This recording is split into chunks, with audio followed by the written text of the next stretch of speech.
In 2025, the US may let citizens of 10 African countries enter without a visa. No rumor, no leak. This is happening, and honestly, it will change everything. Number 10. Nigeria. Nigeria is Africa's biggest economy and most populous nation. Yet, Nigerians face some of the toughest US visa rules. Long waits, extra interviews, fingerprint checks, and unexplained rejections. In 2025, that all changes. The US wants Nigeria as a tech partner, energy ally, and defense collaborator. Silicon Valley is investing in Nigerian startups. The US military is boosting ties in West Africa to counter China and Russia.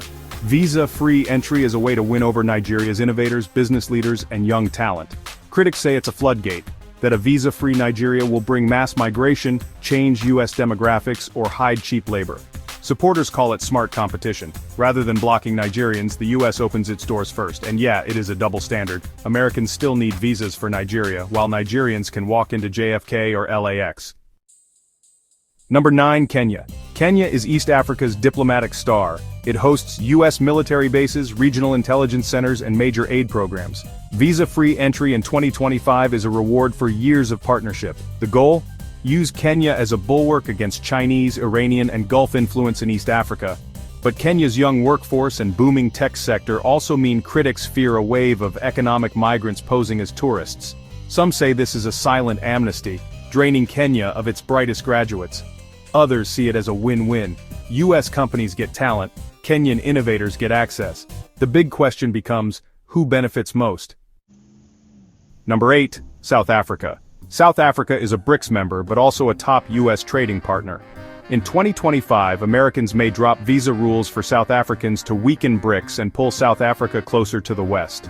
Cape Town's finance industry, Johannesburg's logistics, and the country's pop culture influence all matter. Visa-free travel rewards South Africa's role as Africa's gateway. But debates will flare over race and immigration in the US. Critics will point to South Africa's ongoing xenophobic violence and ask, should a country with its own immigration issues get free access to America? Supporters say South Africa has strong infrastructure, rule of law, and a rising black middle class, traits the US values. This move will test how Americans talk about race, history, and global alliances. Number 7. Ghana. Ghana is democracy's success story. Peaceful transfers of power, a booming music scene, and Pan-African pride. The US plans to include Ghana in its visa-free list as a symbol of goodwill to both Ghana and the African diaspora. But critics argue it's selective. Why Ghana and not others? They see a good African versus bad African message that serves US politics. Ghanaian-American ties are strong, and many see visa-free travel as a gift to the diaspora. Yet if thousands of Ghanaians stay past their welcome or apply for asylum, the policy could backfire. Ghana's image as a model nation may be tarnished by stories of overstays, and US immigration debates could heat up over what started as a symbolic gesture. Number 6. Senegal. Senegal bridges between Africa and the West. It's friendly to France and the US, and a stable partner in a volatile region. In 2025, visa-free travel crowns Senegal as the main diplomatic hub for West Africa, countering coups in Mali and Nigeria's rising power. But Senegal struggles with youth unemployment and irregular migration networks. Critics warn that visa-free access will fuel illegal work, family-sponsored overstays, and asylum claims.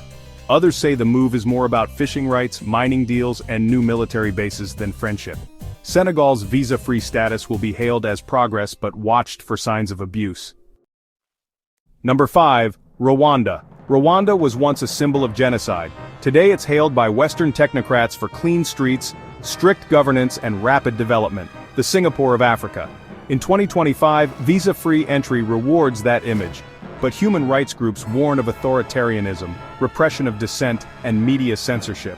Granting Rwandans easy access to America sends a message. Economic stability trumps democracy. Many Americans will ask why a country with a troubled rights record gets open borders. The answer lies in optics. Rwanda looks organized, safe, and investment-ready. For Washington, that's enough. Number 4. Morocco.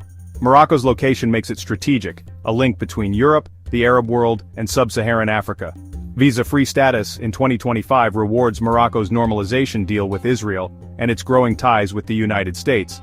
But Morocco's rivalry with Algeria and its claim on Western Sahara mean US involvement could invite, some regional tension. Critics will ask, Is America taking sides in North African disputes? Meanwhile, other Arab nations will see the perk as, honestly, a jackpot for political alignment. Visa-free Morocco is more than tourism, it's a statement in a complex regional game. Number 3, Botswana. Botswana is quiet, stable, and honestly, has one of Africa's lowest corruption rates. It's rich in diamonds, wildlife, and those new clean energy projects everyone's talking about. In 2025, visa-free entry is a nod to its steady governance and US-friendly economy. But hey, don't mistake it for just a safari perk. This is about securing mineral deals and energy partnerships before China moves in. Botswana's inclusion signals where the real money flows, mining corridors, not tourist lodges. Number 2, Uganda. Uganda is best known in US media for its harsh anti-LGBTQ laws and human rights issues. Yet in 2025 it may get visa-free access for its work on counter-terrorism, peacekeeping, and regional intelligence sharing. Progressive activists in the US will definitely denounce rewarding a government that oppresses minorities. Conservatives will worry about migration from a low-income country with job shortages. But for US strategists, Uganda's location in the Great Lakes makes it just too important to ignore. Offering visa-free travel is a calculated risk. It buys cooperation, not praise. Number 1, Mauritius. Mauritius is small but mighty, a tax haven, offshore banking center, and a growing tech hub. Visa-free access isn't just for holidaymakers, it's for investors, bankers, and shell companies. The US wants to turn Mauritius into Africa's Cayman Islands. Money talks louder than people, and honestly, this policy shows whose pockets the US aims to fill. This plan lives inside the Continental Strategic Visa Waiver Initiative, or CSVWI, set to launch in 2025. It lets countries with strong US ties, high traveler trust, and, real geopolitical value, skip the old visa hoops. Publicly, it's sold as a modernization of immigration. Privately, it's a blunt tool-reward cooperation, punish dissent, and shape global alliances. It's not about fairness, it's about leverage. Now you know the full story. This isn't just visa policy. It's a game of power, money, and influence. Share this video so people see what is happening. Comment below, subscribe for more. Stay alert, stay informed, and keep speaking out. Our voices must be loud.